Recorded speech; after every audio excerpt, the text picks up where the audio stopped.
Hi everyone, welcome to video 2 on IPO. Just before we start this video, अगर आपने last video नहीं देखा है, it's very important for you to go through it first so that you understand this video better. Because last video में you understand what is an IPO, what are the objectives of bringing in an IPO, and what are the different steps involved.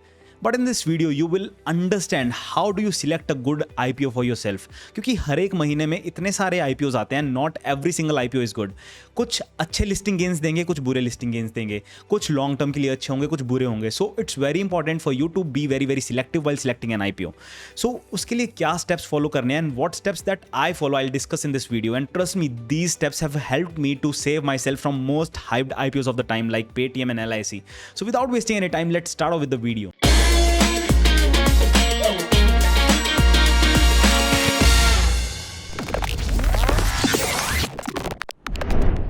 So before we talk about what are the different steps to select an IPO, it's very very important for you to be clear on one thing.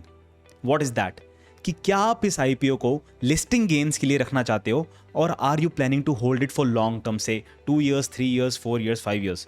तो listing gain का क्या मतलब है कि for example you apply for an IPO और आज वो list होता है NSE and BSE पे.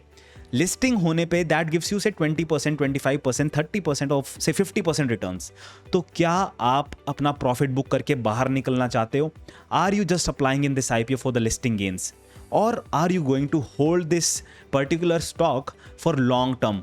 चाहे आपको 50% गेन मिले या 100%, आप इसको लंबे समय के लिए होल्ड करोगे, इट डजंट मैटर व्हाट. तो this should be the first thing that you should be very very clear eight कि आप किस वजह से इस IPO में अप्लाई कर रहे हो.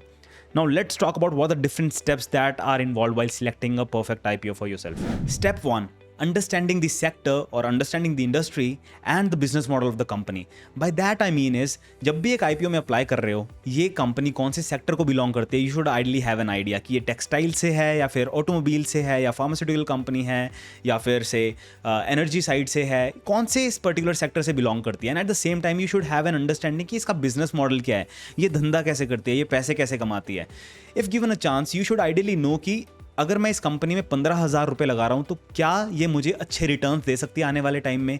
क्या ये कंपनी अच्छा परफॉर्म कर सकती है, अच्छे सेल्स ला सकती है, अच्छा रिवेन्यू जनरेट कर सकती है इन कमिंग फ्यूचर? क्या इनका बिजनेस मॉडल सस्टेनेबल है या नहीं? सो this is the first thing that you should look at. Step 2. Understand what is the objective of bringing in that IPO. मैंने लास्ट वीडियो में भी डिस्कस किया था कि एक IPO के आने के बहुत सारे रीजंस हो सकते हैं. The first thing can be expansion या ग्रोथ, कंपनी को बड़ा करना है. Second thing, paying off the debts, कि जो भी कंपनी पे कर्जा है उसको चुकता करना है. थर्ड थिंग कैन बी कि जो अर्ली इन्वेस्टर्स हैं या जो प्रमोटर्स है कंपनी के से 5 प्रमोटर्स है उसमें से एक कंपनी को छोड़ना चाहता है, so they will ideally have to sell their shares. तो उनको अर्ली एग्जिट देने के लिए एक IPO लाया जा सकता है जहाँ पे उनके शेयर्स पब्लिक को दिए जाएंगे and in turn public will give the money. So ये 3 बहुत पोटेंशियल रीजंस है जिस वजह से एक IPO आता है. एंड इसी बेसिस पे we have segregated them into 2 sections. One is fresh issue, the second one is offer for sale. Fresh issue means कि जितना भी IPO में फंड रेज होगा, से 2000 करोड़ का IPO है, तो ये 2000 करोड़ यूज़ क्यों होने वाले हैं? If it is a fresh issue तो ये सारा का सारा पैसा यूज़ होगा कंपनी की ग्रोथ में, कंपनी की डेवलपमेंट में, इसके बिजनेस को इंप्रूव करने के लिए. If it is an offer for sale तो ये सारा का सारा पैसा यूज़ होगा प्रॉफिट बुकिंग के लिए और जो अर्ली इन्वेस्टर्स हैं या प्रमोटर्स हैं उनको कंपनी से एग्जिट करवाने के लिए. So these are the 2 things. And obviously जो ऑफर फॉर सेल है that is an alarming sign कि व्हाट इज द रीजन कि जो कंपनी के प्रमोटर्स हैं या फिर जो अर्ली इन्वेस्टर्स हैं वो एग्जिट हो रहे हैं. So these are the 2 potential terms. So if the company is bringing in that IPO for the fresh issue objective, that is very very positive. And at the same time if the company is bringing in the IPO for offer for sale, that is a sign of caution. तो इस case में मैं थोड़ा सा संभल के चलूंगा और मेरे लिए एक दिमाग में रेड फ्लैग है कि अब इस कंपनी को मैं स्टडी करने वाला हूँ. I will have to be very very careful हर एक चीज़ के बारे में. So just understand this thing. And most cases में हर एक IPO में आपको देखने का मिलेगा कि it is a good mix of both, कि कंपनी में 50% जो भी फंड रेज हो रहा है that is going to be used for से फ्रेश इशू और remaining 50% is going to be offer for sale. तो कुछ से एक्सपेंशन होगा, कुछ से डेवलपमेंट होगी और कुछ से अर्ली इन्वेस्टर्स को एग्जिट किया जाएगा. So you have to check this particular factor. It is very very important. Step 3. Financials of the company. तो अगर आपको कंपनी की बैलेंस शीट से या कहीं से भी कंपनी के फाइनेंशियल इन्फॉर्मेशन मिल जाए, for example year on year उनके सेल्स कैसे थे, how much revenue did they generate, उनकी प्रॉफिटेबिलिटी कैसी थी, क्या उनका प्रॉफिट हर साल इंक्रीज हो रहा था या प्रॉफिट कभी ऊपर जा रहा था, कभी नीचे जा रहा था, और is it a loss making company, company की टोटल बोरिंग्स कितनी थी, कंपनी का प्रॉफिट आफ्टर टैक्सेस कितना था, कंपनी ने सपोज अपने जो की ऑपरेशन है उससे कितना प्रॉफिट जनरेट किया या कितना रिवेन्यू जनरेट किया. So these are some critical information. इससे आपको कंपनी के बारे में बहुत कुछ पता चलेगा कि इनका बिजनेस मॉडल कैसा है, क्या वो अपने लिए प्रॉफिट जनरेट कर पा रहे हैं या नहीं. जस्ट सिंपल फैक्ट कि अगर कंपनी एक लॉस मेकिंग कंपनी है, ओवर द ईयर्स वो लॉस बनाती ही जा रही है और हर साल लॉस बढ़ रहा है, so I will potentially not look to invest into that company for a long term. अगर मुझे लगेगा कि इसका लिस्टिंग अच्छा हो सकता है तो मैं शायद लिस्टिंग गेन के लिए उसके आईपीओ में अप्लाई करूं, but for the long term I will not. I will just sell that particular shares जो मेरे को मिलेंगे लिस्टिंग के डे पे ऑन द सेम डे. जो भी लिस्टिंग गेन होगा that will be mine, that will be my profit, but I will refrain from holding that for long period of time. एक सिंपल सा एग्जांपल याद आ रहा होगा जोमेटो का लिस्टिंग गेन्स काफ़ी अच्छा था, जहाँ पे हमने भी बहुत अच्छा प्रॉफिट किया, but at the same time the financials were not very good. If you go and check कि उनका प्रॉफिटेबिलिटी कैसा था, सो ईयर ऑन ईयर उनका जो लॉसेस थे वो बढ़ रहे थे. एंड एट द टाइम जब उनका आईपीओ आया उस साल उनका शायद 2000 करोड़ का लॉस चल रहा था.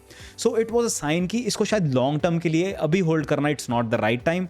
But see financials of the company इस तरह से आपको हेल्प करेंगे जज करने के लिए कि अगर आपको लॉन्ग टर्म होल्ड करना चाहिए या नहीं करना चाहिए, right. So this is very important for you to understand the financials of the company. Step 4 which is very very easy, what are the objectives and the future plans of the company. ठीक है, IPO आ रहा है, you are raising funds and you tell me that you are using these funds for the growth of the company. उसको develop करने के लिए आप यूज़ करोगे, बट इफ़ यू नो कि ठीक है 2000 करोड़ में से हम 500 करोड़ रुपए यहाँ यूज़ करेंगे, 200 करोड़ रुपए यहाँ यूज़ करेंगे, 500 करोड़ की मशीनरीज खरीदेंगे, 200 करोड़ में हम ये वाली स्ट्रेटेजी अप्लाई करेंगे ताकि हमारा रेवेन्यू इंक्रीज हो, तो अगर आपको उनके फ्यूचर प्लान्स पता हो, you will be way confident for holding that company for the long term, right. So that is the key thing. You should ideally know कि ये फ्यूचर में क्या क्या चीज़ें करने वाले हैं अपनी कंपनी के अंदर, क्या क्या चेंजेस आएंगे और क्या वो चेंजेस हमारे लिए अच्छे हैं या कंपनी के लिए अच्छे हैं या बुरे हैं. Step 5, does the company has any moat advantage और द कॉम्पिटिटिव एडवांटेज, या फिर what are the positives and negatives of the company. So just understand this thing that जो भी आप कंपनी सिलेक्ट कर रहे हो, यू शुड आइडियली नो कि क्या इसके पास एक ऐसी यूनिक चीज़ है जो इसके कॉम्पिटिशन के पास नहीं है, जो इसको इसके कॉम्पिटिशन से आगे लेके जाएगा. Just a simple example, if you talk about Hindustan Unilever, उनके पास एक मोट एडवांटेज है विच इज डिस्ट्रीब्यूशन. उनका सप्लाई चेन बहुत तगड़ा है.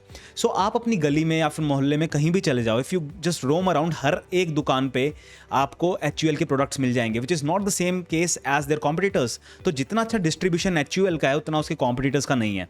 सिमिलरली नेस्ले का ब्रांड वैल्यू बहुत बड़ा है, and one of the products जो इंस्टेंटली आपके दिमाग में आएगा नेस्ले सुनते ही, that is Maggi. So using Maggi उन्होंने अपना बहुत अच्छा ब्रांड इमेज बना लिया है. अब अगर नेस्ले का केचप आ रहा है या फॉर एग्जांपल नेस्ले के स्पाइसेस आ रहे हैं या XYZ थिंग, तो हम उस पर बहुत ज़्यादा ट्रस्ट कर सकते हैं बिकॉज इसका एक ब्रांड इमेज बन गया है. सो यू शुड आइडियली सी कि क्या आपकी जो IPO वाली कंपनी है, जिस कंपनी का IPO आ रहा है, जिसमें आप अप्लाई करना चाहते हो, क्या इसके पास कोई ऐसा कॉम्पिटिटिव एडवांटेज है, right. Now so far we have discuss 5 points, but ये 5 पॉइंट्स का इन्फॉर्मेशन मुझे मिलेगा कहाँ से? हाउ वुड आई नो कि ऑफर फॉर सेल है या फिर फ्रेश इशू है या फिर इसकी कॉम्पिटिटिव एडवांटेज क्या है या फिर इसके फाइनेंशियल्स क्या है, और ये सारे पॉइंट्स की इन्फॉर्मेशन मुझे कहाँ से मिल सकती है? So if you have watched the last video, we have talked about DRHP which is detailed red herring prospectus, और आपको लास्ट वीडियो में ये पता चलेगा कि आप इस डॉक्यूमेंट को कहाँ पे फाइंड कर सकते हो. And trust me, you will find every single thing जो भी हमने डिस्कस किया है उस एक इंपॉर्टेंट डॉक्यूमेंट के अंदर. Now comes the final step which is step 6, subscriptions and GMP which is grey market premium. अब ये दोनों चीज़ें बहुत ही इंपॉर्टेंट है when you are trying to predict, when you are trying to forecast the listing of the IPO, कि ये कितना गेन आपको दे सकता है लिस्टिंग के टाइम पे.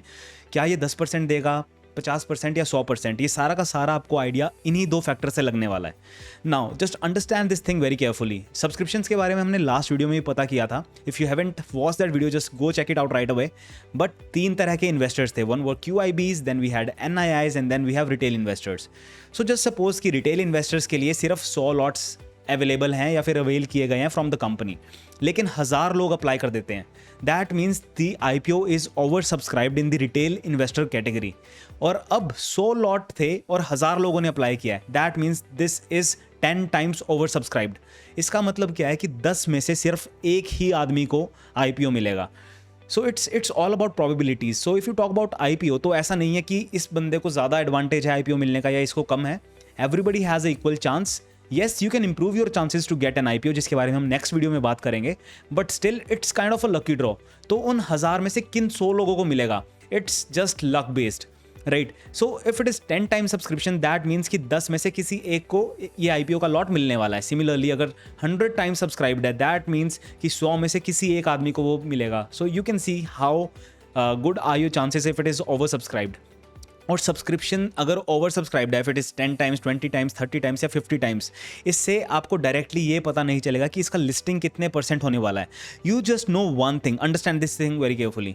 सब अगर ओवर सब्सक्राइब्ड है उससे सिर्फ एक चीज़ आपको पता चल रही है कि इसकी डिमांड कितनी है रिटेल इन्वेस्टर्स के बीच में, और क्या आपको इस लॉट को मिलने के कितने चांसेस हैं। तो यही चीज़ आपको पता चलेगी। If it is over subscribed इसका मतलब ये नहीं है कि इसकी लिस्टिंग बहुत अच्छी होने वाली है। For example if it is subscribed से 100 times in the retail investor category, तो इसका मतलब ये नहीं है कि ये आपको 100% गेन देगा या 50% गेन देगा। It can be the case कि ये ओवर सब्सक्राइब्ड है फिर भी आपको नेगेटिव गेन्स दे के जाए लिस्टिंग के टाइम पे। So just remove this myth from your mind कि अगर ओवर सब्सक्राइब्ड है तो इसको बाय करना ही है, इसके लिए अप्लाई करना ही है। No, it doesn't matter. It can be the case कि ओवर सब्सक्राइब्ड हो और फिर भी नेगेटिव गेन्स हो, बट सब्सक्रिप्शन से आपको यही चीज़ पता चलेगी कि कितनी डिमांड है इसकी और कितने लोगों ने इसके लिए अप्लाई किया है। And now let's talk about the most awaited term, GMP, the grey market premium. And this is the most important term if you want to forecast your listing gains. So it is a kind of an indicator मान सकते हो इसको, कि अगर आप इसको समझ गए you will be better able to understand कि इस IPO का लिस्टिंग कितने % अप या डाउन होने वाला है। So it's very very important for you to understand this thing. सो पहले एक बात जान लेते हैं कि there are 3 types of markets. One is the white market, one is the black market and then there is a grey market. तो ये जो ग्रे मार्केट प्रीमियम है ये ग्रे मार्केट का पार्ट है। What is white market? तो जितने भी आप शेयर्स बाय और सेल कर रहे हो on the stock exchanges like NSE and BSE using your stock brokers like Zerodha and up stocks, तो वहाँ पे क्या हो रहा है, वहाँ पे आप जो भी शेयर्स बाय या सेल कर रहे हो everything is being done using the guidelines that are made by SEBI। और अगर वहाँ पे कोई भी तरह का फ्रॉडुलेंट एक्टिविटी होता है SEBI is going to take a charge. तो वहाँ पे आपका पैसा बहुत ही ज़्यादा सेफ है because everything is under control, और जो हमारी रेगुलेटरी बॉडीज़ है वो वहाँ पे प्रेजेंट है। तो ऐसा कभी भी नहीं होगा कि आपने पैसे इन्वेस्ट किए और आपको शेयर्स नहीं मिले। So it's safe and it is regulated, it is legal. सो ये हो गया हमारा वाइट मार्केट वाला पार्ट। Then comes the black market. तो black market as the name suggest सब कुछ इलीगल एक्टिविटीज़ होगी वहाँ पे, which is something which nobody should do. Then comes the middle one which is grey market.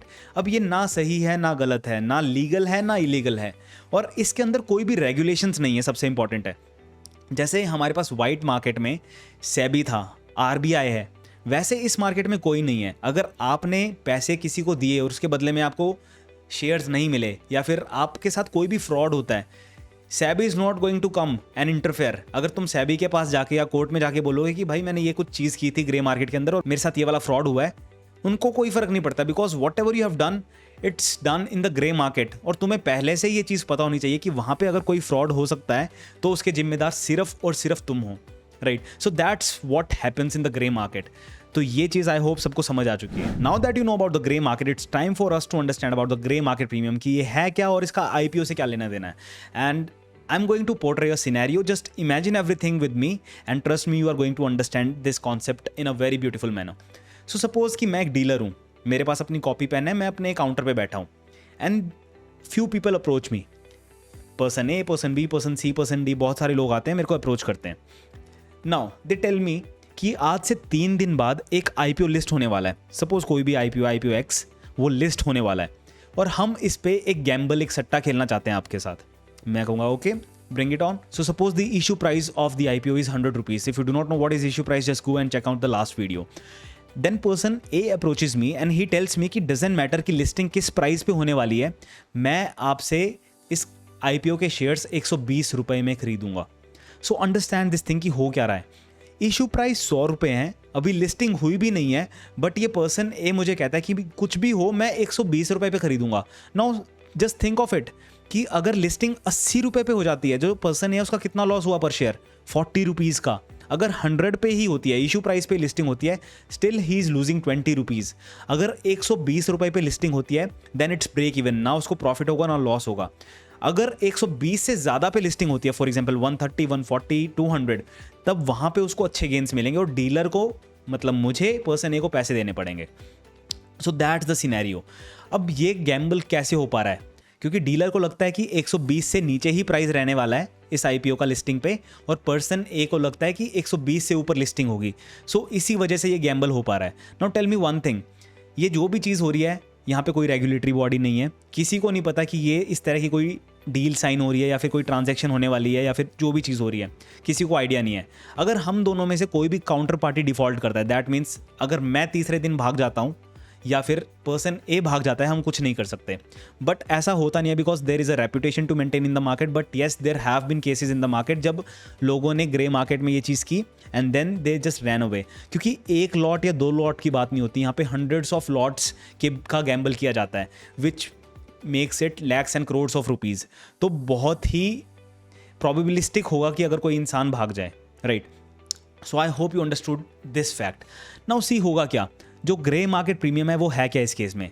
अगर issue price 100 रुपये है और मेरे पास बहुत सारे लोग आ रहे हैं और 120 रुपये पे दाव लगा रहे हैं, so the grey market premium becomes 20 rupees. 120 minus 100 equals 20 and this 20 is the grey market premium. अब ग्रे मार्केट प्रीमियम मुझे ये बता रहा है कि इशू प्राइस से कितने रुपए ऊपर का दाव लग रहा है ग्रे मार्केट के अंदर, and it's a very important indicator for you. अगर मैं एक इंसान हूँ, एक रिटेल इन्वेस्टर हूँ जो इस आईपीओ में अप्लाई करने के बारे में सोच रहा हूँ, it will clearly tell me कि मार्केट के सेंटीमेंट्स कैसे हैं। ग्रे मार्केट में लोग इस कंपनी को, इस आईपीओ को किस वैल्यू पे इवेल्युएट कर रहे हैं। उनको ऐसा लगता है कि ये शेयर 100 के नहीं 120 रुपये के हकदार है।